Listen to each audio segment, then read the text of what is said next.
Guys, ito na yung pinaka-final piece na nilabas ni Tecno para sa kanilang Tecno Spark 10 series. So, nagkaroon sila ng Tecno Spark 10, Spark 10 Pro, and Spark 10 na 5G. This time, meron silang Spark 10C. So, this one is probably the most affordable among the four. So, pag-uusapan natin in this video kung ano meron dito sa phone na ito. But definitely, this phone is very shiny. So, tara, simulan natin. So hi guys, I'm Presyong ng Gadget Sidekick and welcome back to my channel. Itong phone na ito, si Tecno Spark 10C, meron siyang base variant na 428, it's priced at 4,499. And meron din siya 8128, it's being priced at 4,799. Link on the description. So bago natin simulan itong review na to, unbox muna natin. So guys, ito na yung huling variant ng Spark 10 na hindi pa natin nare-review. This is the Tecno Spark 10C. I'm not quite sure kung ano meaning niya ng C, no? But malalaman natin pagbukas natin. So here are some quick specs dito sa likod. Buksan natin. So pull lang natin ng tab. So meron natin right now is 828 gigs of storage. Ang color natin is color green. And ang presyo nito is 4,799. Buksan natin. So guys, kita na natin ang Spark 10C. Ganito ang kanyang packaging.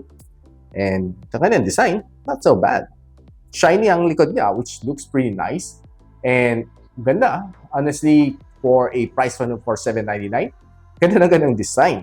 Meron siyang warranty card, user guide, jelly case na semi-frosted, Type-C cable, wired na headset, and watts na charging brick, SIM ejector pin din.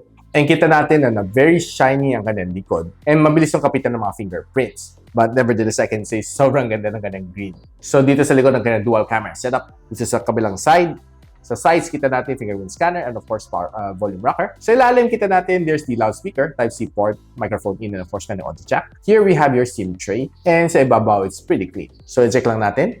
And dito kita natin, we have a triple card slot. So guys, nakita na natin ang Tecno Spark 10C. So out of the box, makita natin it's very shiny.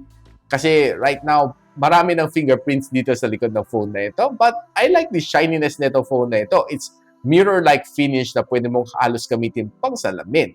And what's nice dito sa kanya is unibody ang kanyang likod. Wala siya nakitang dito, duktong. So meaning buo siya until yung side frames niya. So hawak natin right now is the 8 gigs of RAM and 120 gigs of storage. Yan ang kanyang most premium variant. And this one is being powered by the Unisoc T616. So i-check lang natin yung kanyang Antutu benchmark and it was able to get a 258,000 points. So kung binigtaw natin, this is the score na makikita natin. Checking it dito sa wildlife, this is the score. What's nice dito sa kanya is that even na medyo budget-friendly itong phone na ito, it still has a very nice and decent na screen. This one has a 6.6-inch na IPS LCD na may 90Hz of screen refresh rate. Well, madalang naman mga phone na at 4,000 plus price point na may 90Hz pa na screen refresh rate. What more, nakaya pa niya mag-expand up to 16 GB of RAM. Now, browsing on your favorite social media dito like TikTok or you're browsing on Facebook, sa Instagram, and Twitter, okay naman siya. Even though na this is just a Unisoc T616, but browsing is definitely no problem dahil sa kanya 90Hz na screen refresh rate. So ito phone na ito is running iOS na version 8.6 and it's running inside Android version 12. So what's nice dito sa kanya is hindi lang 8 gigs yung kanyang RAM, pwede mo pa expand pa ng 8, so making it 16. Now ito phone na ito has 5,000 mAh of battery and can support up to 18 watts na wired charging. Now, ang kasama ng charging brick is just a 10 watts. You can always supply your own at 80 watts charger. So charging from 10 to 100 takes a little bit over 2 hours just to complete yung buong cycle if using a 18 watts charger. On a day-to-day basis, itong phone na ito is quite good ang kanyang battery life. Kaya naman niya magtagal ng one whole day nang walang problema. Now, watching videos on this phone is okay. I can say na pang buong barkada, pwede kang manood ng video dito. And well, honestly, it's not as good as yung mga AMOLED display, but I can say na okay naman siya. You can watch yung mga favorite videos mo dito like NBA basketball, NBA finals. You can watch anime and watch mga Korean novela on this one is definitely okay. And one thing na mabibitin ka dito is ang kanyang sounds. Dahil ang phone na ito only has one loud firing speaker dito sa ilalim. And you might want to use your headphones or Bluetooth speaker should you need it. Now, playing games dito sa phone na ito is just okay. Average lang naman siya. Playing Call of Duty Mobile dito on all high settings. Well, honestly, okay lang naman ang gameplay. may mafe-feel ka talaga konting minor frame drops dahil ang Unisoc T616 is not really much of a gamer chip. And playing casually is just okay. You can play yung mga Mobile Legend, Call of Duty Mobile dito sa phone na ito. As long as ibabaan mo kayo ng settings, you might get through with it with too much yung mga frame drops. Now, itong phone na ito has 2 camera sensor dito sa likod. One is the 16MP na main camera sensor and a 0.08MP na depth sensor. And sa harap niya is a 8MP na shooter. Checking some photos na nakuha ko outdoors is just okay. Average lang siya. There are times na mabilis naman siya mag-focus, but there are times na medyo hirap din siya mag-focus. So, taking some photos sa mga toys, just average. And taking some photos on indoor low light, medyo hirap siya konti. But bigyan mo na konting lighting, no? I think it would get the job done.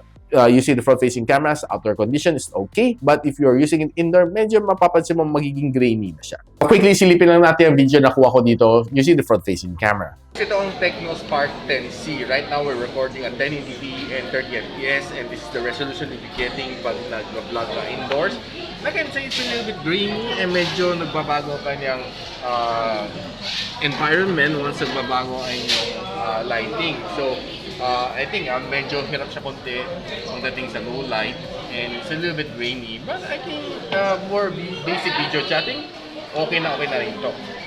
So guys, ano ba sasabi ko dito sa Tecno Spark 10C? Now, this is a very budget-friendly phone na I would say na okay naman siya for everyday usage. If you're using it for social media, if you're using it for mild gaming, taking some photos, and mostly browsing on this phone, I would say okay naman siya. But if you're a little bit more power hungry and you want a little bit more kick, I would go for this Tecno Spark 10 Pro. Now guys, kung gusto mo purchase itong Tecno Spark 10C, I'll be linking on the description box below. And if you like this video, don't forget to like, subscribe, and of course, hit nyo na yung bell icon para di naman miss ang future uploads here from my channel.